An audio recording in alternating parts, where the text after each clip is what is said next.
I'm delighted to start the afternoon with this panel on for-profit childcare, which is going to feature Dr. Gordon Cleveland, Dr. Sophie Mathieu, and Dr. Aisling Gallagher. This is the all-academic show. Between them, we'll be addressing the for-profit landscape in Canada. We'll be thinking a little bit about Quebec's experience, which is so important for Canada, given the natural laboratory it makes for thinking about policy change. And thinking a little bit about some of the big risks coming with private equity firms, financialization, and the rest. And this is where we'll be very, very grateful for the lessons of New Zealand. And as you're listening to these sessions this afternoon and thinking about the questions you'll pose to our panel at the end of the session, I'd like you to think about the questions that will be coming up tomorrow as we try to figure out what we do with this information, right? How do we establish guardrails around the for-profit sector? How do we preserve assets and value that's been created by public spending? And in particular, how do we protect and promote quality in highly commercialized settings? So these are the very important questions that we'll be asking, and we'll be starting with our first panelist, Gordon Cleveland. Okay. Anybody that wants to wave at me because they can't hear me or I'm speaking too loud or they're upset, then it needs to be higher. Okay, that's good. It's okay. For some people it's good, for some people not so good. Okay, so I am so happy to be talking to you today from sunny Manitoba. Isn't that wonderful? Yeah, gorgeous.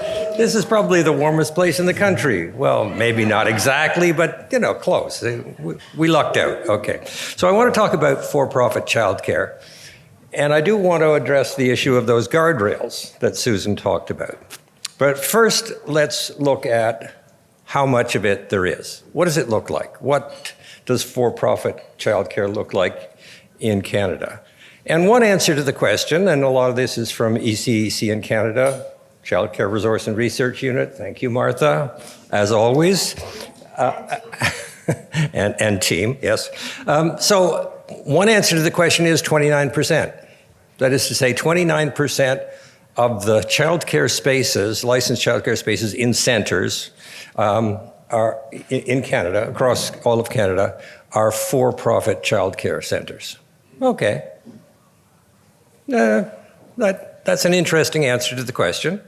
That's about 400,000 spaces out of about 1.4 million spaces, so that's from 0 to 12. That's not the 0 to 5 years of age that CWELC covers, it's the 0 to 12. 29%. It was 30% back in 1992. It went down to 20% in 2004 and has been rising since then to 2021 when it's 29%. That's one answer to the question. Another answer to the question looks at the variation across provinces and territories. And here you see on the chart, which actually is there, that's great. You see on the chart, we go from Nunavut, Northwest Territories, Saskatchewan and Manitoba, all of them 5% or less in for-profit services. Ontario and Quebec, 21%. This is in 2021. 21% for-profit services. This is in centers.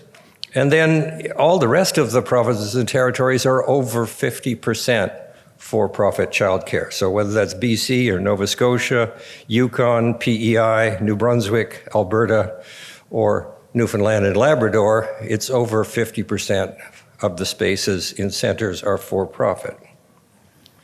And yet, there's another perspective that you can look at on this, and the answer now is 52% of the spaces are for-profit. Getting a little bit more frightening, depending upon your perspective, certainly somewhat alarming. 52% of the full day spaces are for-profit. So that means that before and after school care, which is part day, is separated out. Okay, so we're only going to look at the full day spaces. So for people in Ontario, that's infant, toddler, and preschoolers. right? And not including the kindergarten children or older children in before and after school care. And it also excludes those that are in part-day preschools. But if you took, therefore, only the full-day center-based spaces, 52% of those across Canada in 2021 were for-profit. And that compares to the 12% for-profit in the part-day spaces. So as you can see, before and after school, overwhelmingly not-for-profit or public, but the full-day spaces, just about even, but in fact, majority for-profit spaces. Okay, let's take another look at it, and this is looking at Ontario from 2021, some analysis on some data that I was doing. And what this is looking at is what percentage of the for-profit and not-for-profit spaces are multi-site groups, okay? And for the purposes of what I was doing, I defined multi-site as being 5 or more centers in a group. So in Ontario, this is in 2021, there were about 150 nonprofit or public multi-site groups. So there were nonprofit or public centers in a group of 5 or more centers being operated together. And that amounted for 64% of all the nonprofit and public spaces. So it says multi-site is dominant in the not-for-profit and public area in Ontario. And that's good in a way if you think, and you could debate this, but if you think that it's much more likely that the groups, childcare groups, multi-site groups, are going to be the ones that are able to expand, that have the capacity to expand, then you'd say, I'm happy there's a whole lot of multi-site groups, which there are in Ontario in the not-for-profit and public area. But then if we look at the for-profit groups in Ontario, there's only 16, this is back in 2021, 16 groups that are 5 or more centers in a group, that are multi-site groups. And that's only about 20% of all the for-profit spaces in the province. So it does say that the story that the for-profits are small, often single proprietorships, but maybe 2 or 3 or 4 centers in a group, that's, at least in Ontario in 2021, that was a true observation. There are some big groups. There's the Bright Paths and the Kids and Companies and others that are, larger multi-site groups, but they're not yet a very big feature on the Ontario scene, but of course they are now growing. This gives me an intro into saying part of the problem is I'm having to talk to you about things that happened in 2021 or 2020, and what we really want to know is what's happening now and what's changing and how rapidly is it changing, and we don't have that good data. So we do need to put more resources into following up, into collecting the data on what's happening with the not-for-profit and public centers. And I am concerned about this partly because of Ontario.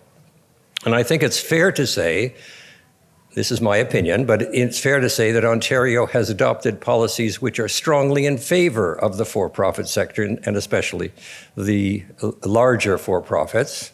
Their funding scheme, we still don't have a funding formula. How can you expect not-for-profits to expand without any guarantee of future revenues? So we don't have a funding formula. We have a revenue replacement model, which favors those that charge the highest fees prior to CWELC.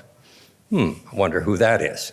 And that we have a wage policy which favors those that pay the lowest wages, because only those wages are supplemented. Who was disproportionately those that had the lower wages? I wonder. So we have policies which I think objectively, whether deliberately or not, favor the for-profit sector. We need to have a handle on what's happening and how this is changing. So that's, I think, an important output, I would hope, of this gathering is to say that that data collection is really, really important. Thank you, Susan, looking after me here. I was trained. Yeah. So we have a lot of international examples of what happens when there's a couple of things that go on. One, a big need for rapid expansion in the number of spaces. And secondly, a lot of public funding. And third, relatively weak controls. Does that sound like Canada right now in some cases? Big need for expansion, lots of public money going in, and inadequate controls on the behavior of different centers, not enough public management. We have the examples in a number of countries in which there are quite bad outcomes that result. Australia, I have the joy of spending quite a lot of time in Australia every year, which is wonderful for me, but I get to observe its childcare system up close and personal. They've had big expansion in the last 10 years. There's a lot of public money going into childcare. Virtually 100% of the expansion has been in the for-profit sector. That's an increase of 50% in the total number of spaces in the last 10 years in Australia, virtually all of it in the for-profit sector.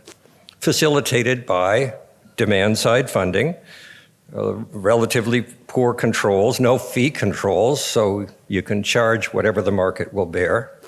And about 70% of the total spaces are now for-profit. The average fee is not the fee that the parent pays, because they do have a demand-side system, but the average fee that's charged is about $135 a day for all age groups. And the amount that parents pay is about $45 on average a day. And so parents don't use 5 full days a week. They use typically around 3 days a week. But that pattern comes out of the lack of affordability, which I think is strongly related to the dominance of for-profit care in Australia. New Zealand, I won't claim to be more expert than you, for sure, Aisling, but it has a supply-side funded model, which we regard as good, but it's never had fee controls. And so if you have a supply-side funded model without fee controls, you have many other good features of the system, but New Zealand has now become regarded as the least affordable childcare in the OECD. So from being a beacon of hope for many of us, the first to put childcare into the education system, a very progressive curriculum, Tafaraki, a number of things very much to appreciate about New Zealand, but it has had a big expansion of for-profit care. It's now about 3/4 of all the early childhood education and care centers that are in the for-profit sector, with quite a considerable amount of what we would call big box childcare. And then there's Norway. Now, Norway we regard as the success story again, this beacon of hope. But this is an interesting example which shows us that if you have rapid expansion and you don't have adequate controls on what happens, you can get quite bad results beginning to happen. And fortunately, the Norwegians are now realizing this and beginning to dig their way out of the box. We can talk about the measures that they've been using recently. But in between, what they did back in 2003, it was an odd political situation in the parliament, but they reached an agreement that they would make childcare an entitlement from age 1 onwards. And we can have a discussion about this later. I think there's big problems with doing that, because what they had to do then is they had to dramatically increase the supply of childcare in order to make this entitlement a reality. And they had to do that by, I think they said, by 2009. So in a very short period of time, we've got to tremendously expand the childcare. But who was it that sort of had control over what was happening? Often it was the municipalities who had to implement this entitlement. And those municipalities would go out and find whoever was willing to expand the childcare. And at that point, they didn't centrally across the country, they didn't have a staff-child ratio, a required staff-child ratio, and they didn't have certification qualification requirements. They did have those requirements, but they were on a municipal level. So that meant that there was a lot of weaknesses in the regulatory system. And so what you got is a big expansion of for-profit childcare, and especially big box childcare in Norway. And as I say, they're trying to dig their way out of this problem now. Okay, so when I've done a fair amount of research on quality in childcare. Got some of my co-authors, Krista, here in the room, and others presumably online. But much of the work that I did on for-profit childcare centered around the quality issue, right? So it was the issue that for-profits tend to have a poorer quality than not-for-profits, and that's the reason that you should favor not-for-profit and public childcare. And so, I've listed a few of the studies here, one in the city of Toronto, with its results showing very big differences in quality in between commercial childcare and not-for-profit and public childcare. Some using the Grandeur en Qualité study, the first one in 2003 in Quebec, showing a consistent 10% quality advantage for the not-for-profit childcare, and a study on thick and thin markets showing that in thick markets, not-for-profits had a greater advantage, and thick markets there means dense populations of children, so that there's lots of children available, and lots of childcare centers. Anyway, so the quality there was seen as the key issue that we should worry about with for-profit childcare. But I think we need to go a lot further than that now. We need to think about all the other issues. We need to think about what are the stakes in expanding our childcare system in Canada. What are the things that we should worry about? And this is sort of a guide to the tools of public management. So, just running through my list here, you could imagine locating services where the combination of need and demand is the greatest, or you can imagine locating services where the profit returns are the highest.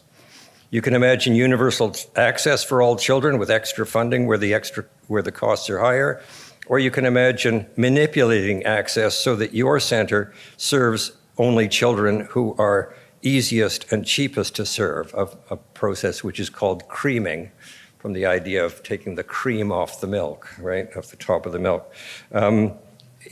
Having a fixed and guaranteed fee for parents versus lobbying governments to allow for supplementary fees or to switch to a tax credit so that parent fees are no longer fixed. Those are the issues that we should be thinking about in terms of what elements of public management do we need. And going on from that, ensuring financial transparency and accountability for how public dollars are spent versus claiming the need for commercial confidentiality, so I can't tell you what happens, how I spent your money. Accepting a fair wage grid that's sufficient to solve problems of recruitment and retention and boost quality versus wanting the freedom to pay low wages to get a commercial advantage. Accepting strong quality-related regulations and strong educator certification requirements versus constantly lobbying against quality-related regulations and certification. So these are, I think, the kinds of things that we need to think about when we're talking about the guardrails, the public management. It's always argued that there are important benefits to for-profit expansion, that we should rely on the for-profit sector. And I've tried to list what I think some of those key arguments are. First is that expansion is more rapid in the for-profit sector, and it uses private money rather than public money. A second would be that for-profit childcare centers will seek to innovate and serve customer needs better than not-for-profit childcare. A third, that for-profit centers will have incentives to lower costs. if you're having a hard time here, I am going to talk about why these things are not exactly true, okay? The fourth, childcare centers are a training ground and starting point for women entrepreneurs. Fifth, competition works to ensure good results with minimal regulation. But the truth is rather different than these things. The idea that the for-profits can expand more quickly is partly true, but it's also the source of the problem at all. That's the source of losing control of the childcare system. And we need to look only at Australia, New Zealand, and Norway to see that. Childcare assets, if the for-profits expand, will be in private hands, not in public or not-for-profit hands. The second argument, the for-profit childcare centers will be better off at innovation. Well, frankly, the service model for providing quality childcare is pretty well established. And the types of innovation that are needed are not strongly related to profit incentives. So not-for-profits might well be better innovators than for-profits. So I don't believe that that argument is a strong one. Third, seeking profits, for-profit centers will have incentives to lower cost. Well, most of the ways in which costs can readily be lowered are negative for quality in childcare. And further, international examples provide very little reason to believe that for-profit operators will have lower costs. Australia has done some good study of differential costs in for-profit and not-for-profit recently, and they would certainly agree with that. Fourth, thank you, Susan. Childcare centers will be a training ground and a starting point for women entrepreneurs.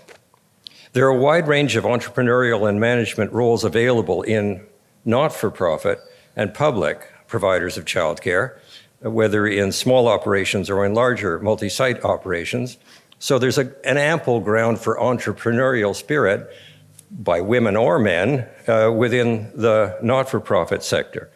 And in general, childcare in Canada needs to pursue the public interest of children and families in having good childcare rather than seeking to be a training ground for the private interest of profit maximization. And then finally, the idea about competition. Turns out that competition is not really very strong in childcare markets, partly because of the issue that some others have discussed, which is that most parents don't want to take their kid very far every day, back and forth and back and forth. So geographically speaking, childcare markets are very small. So there's not an awful lot of producers that are competing within the same geographic area. So competition is relatively weak. And as long as we have strong supply shortages, which we will have for many years, despite our best wishes in childcare, as long as there's very big supply shortages, competition in general is not very strong or effective. It's going to be a heavily subsidized sector. The government is essentially the purchaser rather than the parent, so competition doesn't work in the way that textbooks say that it would. Final slide. Public policy conclusions. Despite whatever negative things I say about the for-profit sector, we've got to live together in the same sector. CWELC will be provided by a mix of not-for-profit, public, and for-profit providers. And for sure, not-for-profit and public provision should be the substantial majority, but there will also be a substantial share of for-profit providers. So we do need to establish those guardrails. We do need to establish rules of public management that channel the behavior of all of the sector participants to produce desired results. And that means things like fixed fees, wage grids, special supports to expansion in the not-for-profit and public sectors, operational funding arrangements that encourage hiring of experienced credentialed educators, supports for quality programming, financial accountability so that public funds are spent wisely, limits on the transfers of childcare assets, limits on the expansion of big box chains, and limits on the percent of for-profits. So all of those, I think, are going to occupy a great deal of our time over the next while, and that will be time very well spent. Thank you.